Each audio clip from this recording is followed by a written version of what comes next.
தமிழ்நாட்டுக்கு என்று தனி கேரக்டர் இருப்பதாக துணை முதலமைச்சர் உதயநிதி கூறினார். சென்னை புளியந்தோப்பில் திமுக சார்பில் நடைபெற்ற கிறிஸ்துமஸ் நிகழ்ச்சியில் கலந்து கொண்டு நலத்திட்ட உதவிகளை வழங்கிய உதயநிதி, கிறிஸ்துமஸ் அன்று இஸ்லாமியர்களுக்கும் சேர்த்து கேக் அனுப்புவதும், ரம்ஜான் அன்று பிரியாணி வந்துவிட்டதா என்று இந்துக்கள் பார்ப்பதும் தமிழ்நாட்டின் தனித்துவமான கேரக்டர் என்றார்.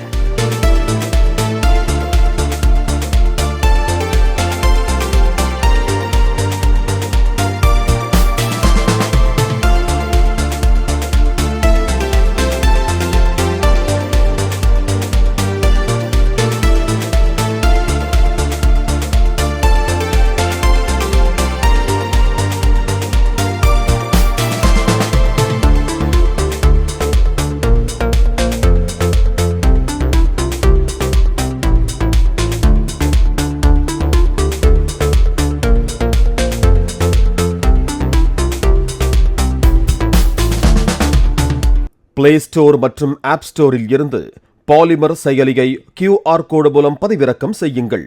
செய்திகளை உடனுக்குடன் பெறுங்கள்.